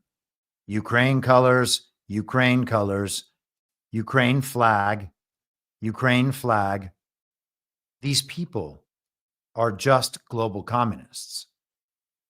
They want to keep the Ukraine spending going forever, and with it, the war. 2,000 people are being killed every single week. More than that. They're Russian young people. They're Ukrainian young people. They're not Americans, but I want it to stop. Meanwhile, Europe has sadly spent more money buying Russian oil and gas than they have spent on defending Ukraine, by far. Think of that. They've spent more buying Russian oil and gas than they have defending.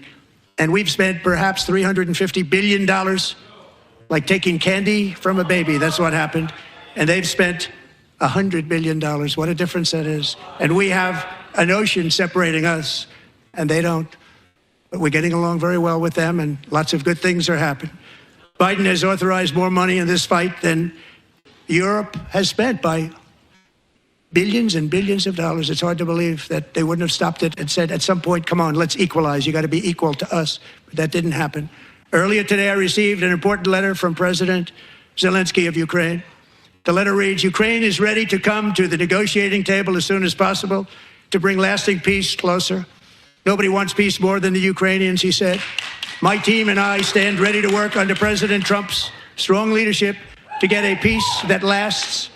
We do really value how much America has done to help Ukraine maintain its sovereignty and independence. Regarding the agreement on minerals and security, Ukraine is ready to sign it at any time that is convenient for you. I appreciate that he sent this letter, just got it a little while ago. Simultaneously, we've had serious discussions with Russia and have received strong signals that they are ready for peace. Now, we went yesterday to this article posted on Badlands Media. This is Volodymyr Zelensky, the comedic actor in Ukraine. This is his Twitter post from yesterday. And this is what Donald Trump was referring to as the letter, I believe. These are the same words. Regarding the agreement on minerals and security, Ukraine is ready to sign it in any time and in any convenient format. That's basically, not quite, but basically word for word what Trump just said. So perhaps Zelensky wrote this letter to Trump and then also published it on his Twitter page in the morning yesterday. But it doesn't sound like Trump described that exactly as it went down. But great for optics. Great for optics. This is the Financial Times mouthpiece of the global regime. U.S. cuts off intelligence sharing with Ukraine. How about that? This is just from this morning. The U.S. has cut off intelligence sharing with Kyiv in a move that could seriously hamper the Ukrainian military's ability to target Russian forces, according to officials familiar with the matter. So they lost financial aid and weapons aid. Now they're losing the intelligence and the targeting. The move follows the decision on Monday by the Trump administration to suspend military aid deliveries to Ukraine and comes after a dramatic breakdown in relations between the U.S. president and Ukraine's Volodymyr Zelensky. U.S. intelligence cooperation has been essential for Ukraine's ability to identify and strike Russian military targets. 3 officials familiar with the decision confirmed that Washington had frozen intelligence channels with Kyiv, while the U.S. has also formally blocked its allies from sharing U.S. intelligence with Ukraine. 2 officials said that recipients with assets inside the country were likely to continue passing on relevant intelligence to Kyiv. But that would not apply to time-sensitive and high-value intelligence, such as that needed for Ukraine to conduct precision strikes on movable Russian targets.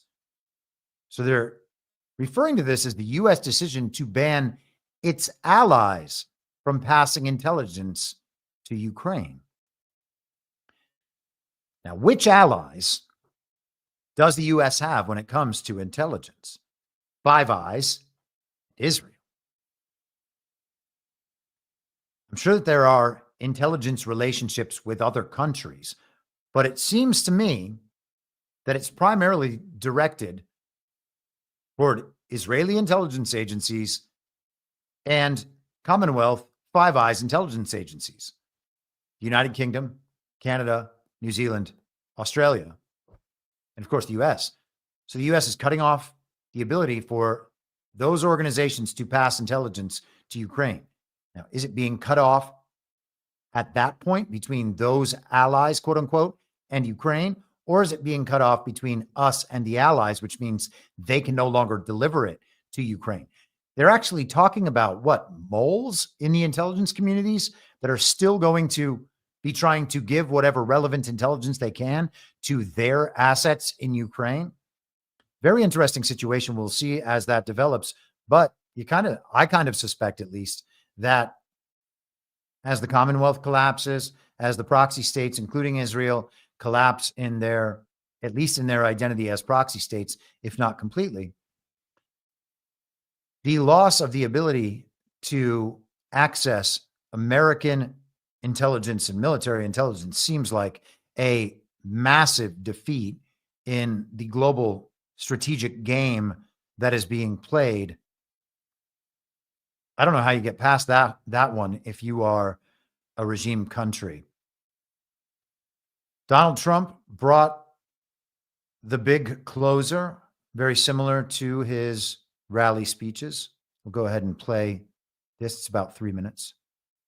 To the unknown wilderness and carve their fortunes from the rock and soil of a perilous and very dangerous frontier. They chased our destiny across a boundless continent.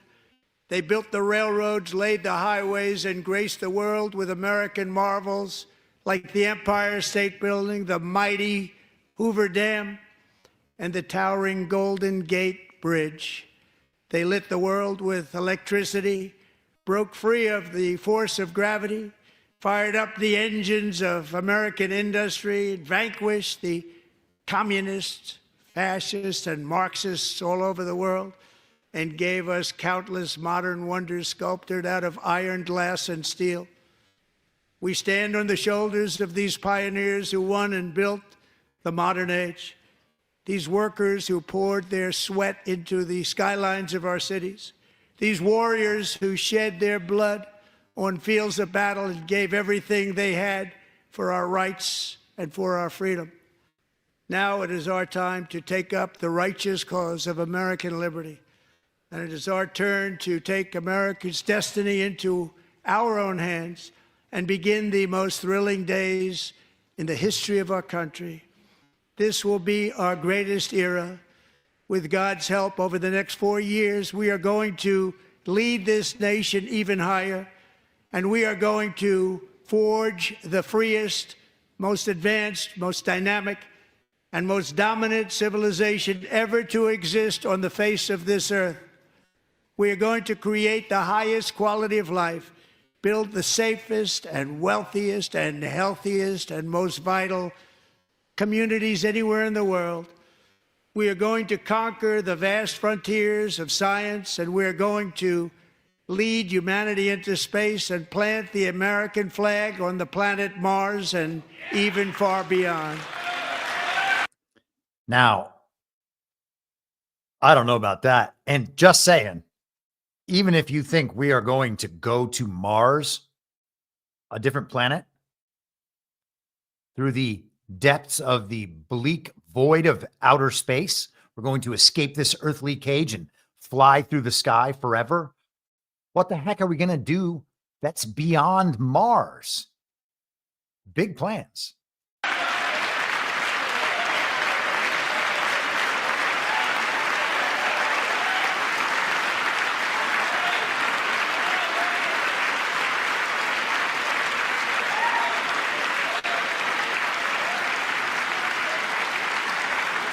And through it all, we are going to rediscover the unstoppable power of the American spirit.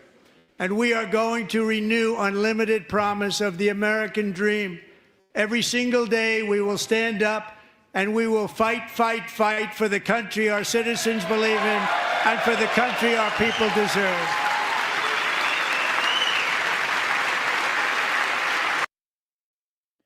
Got to get a fight, fight, fight in there.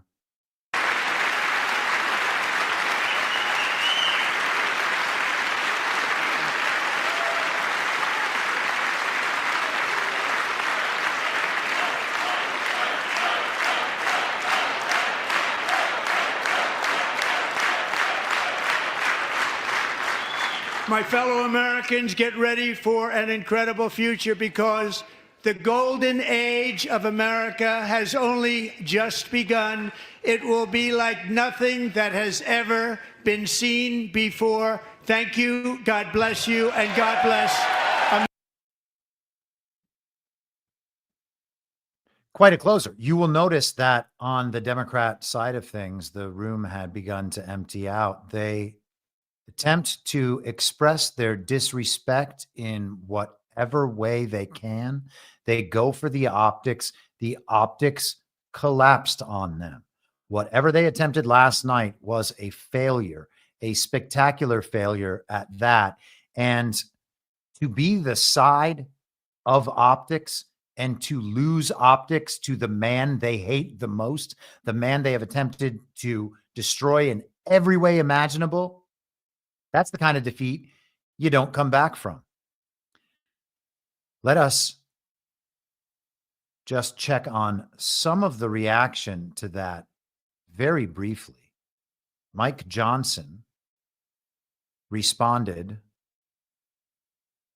I hope I have the right one here. Yeah, here we are. Shameful what the Democrats did. I mean, they really, it was quite a spectacle. They brought shame on themselves and their party.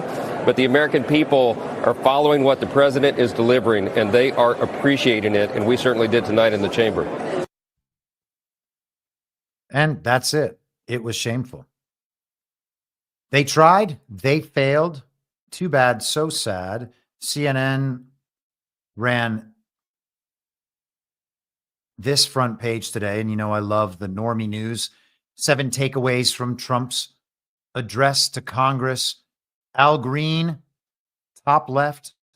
First thing you see, Donald Trump showing off the executive order. But here it is. The president dug in on his divisive agenda as Democrats repeatedly heckled him. Here's what happened.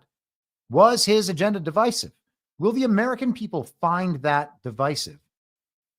CNN certainly doesn't care. Neither do Democrats. They are projecting that it was divisive. Again, their supporters are going to see headlines like this throughout the day and think that Donald Trump was extra partisan and extra divisive while he was addressing a very normal, mainstream, kind of middle of the road American political ideology last night.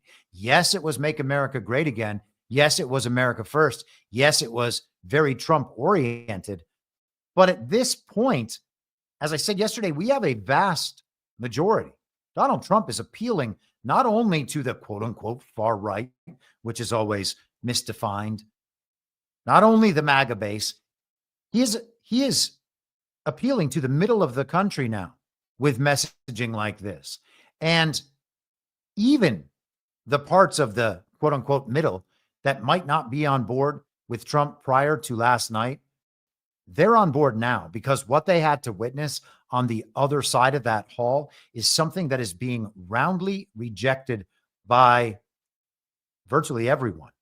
Analysis, America's political chasm has never looked so bleak. Is that true? Is that what Americans perceive right now in their day-to-day lives? I'm not seeing that anywhere. Now, I'm not around too many, if any, leftists these days, or people that would support the Uniparty left or support the Uniparty generally. But that's not how I gauge things. I gauge the difference in people whose political positions and perspectives I understand over time. What is the change in the perceptions of those people? And when you can see those perceptions changing broadly over long stretches of time, always in one direction, then you can pretty safely assume that other parts of society, other people are having those same kinds of changes over the long term. Then CNN notes a poll. CNN poll, Trump gets modestly positive marks,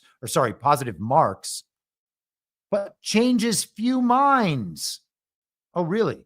The poll was able to tell you that right after. Positive reaction, sure. Changing minds, that's not something that happens in an hour or in an hour and a half. Positive marks is all you can go for when you're talking about the mainstream. And then I want to close on Trump's Truth Social post from this morning.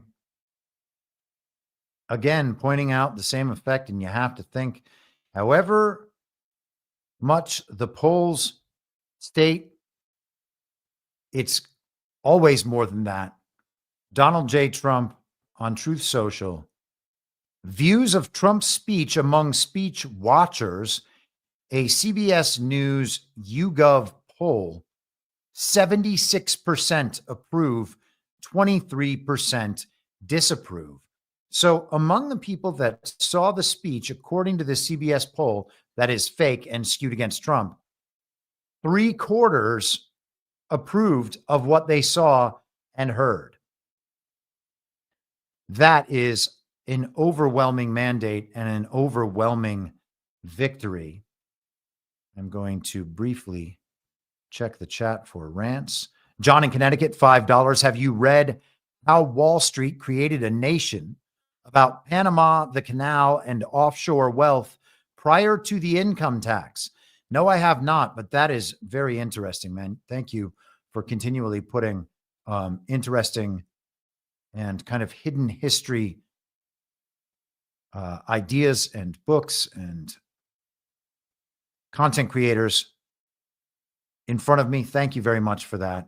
We're going to do one last Rumble ad here before we get out of here. This is for Sticker Mule. Are you ready to show your support in style? Sticker Mule has a fantastic offer just for you. For a limited time, you can grab free Trump stickers. Yes, you heard that right. Free. Whether you want to decorate your laptop, car, or office space, these high-quality, durable stickers are perfect for making a statement. Just imagine how great they'll look, and they're super easy to apply. And truth be told, if stickers were hard to apply, something's probably wrong with you or severely wrong with the stickers. Here's how it works. Head on over to stickerpack.com, sign up and claim your free stickers, and watch the fun unfold. Is that a sticker pun? Don't miss out on this exclusive offer. Stock is limited, so act fast. Spread the word and let your voice be heard with Sticker Mule's awesome stickers. Once again, visit stickerpack.com today and grab your free Trump stickers before they are gone. Perhaps they will disappear, or perhaps the stock will be exhausted, or perhaps they'll just stop making them eventually, someday in the future. And with that, I will see those of you who are attending GART in Las Vegas this weekend. Others, I will see you in the virtual streams online. Beyond that, I will be back on Monday at the same reasonable time on the Same Reasonable Podcast Network. I don't have a network. Masks and lockdowns don't work. They lied to you about a pandemic, and Joe Biden was never president. Well, what? You know who I am, don't you? Well, you ain't Fiona Apple, and if you ain't Fiona Apple, I don't give a rat's ass. What's wrong with being an angry prophet denouncing the hypocrisies of our times? What do you think, Max? Do you want to be an angry prophet denouncing the hypocrisies of our times? Yeah, I think I'd like to be an angry prophet denouncing the hypocrisies of our times. It's not true. It's more true than I would perhaps prefer. Not let you down. We do a little trolling. It's called We Do a Little Trolling. What? In my mind, that's the end game. If you're listening for free and would like to support the show, the best way to do that is by signing up for a paid subscription at imyourmoderator.substack.com. You can find the info stream over on Telegram at t.me/veryreasonable. The merch site is cancelcouture.com. And for all my other links, you can visit linktree.com/imyourmoderator. and I'll see you soon. Down on the range.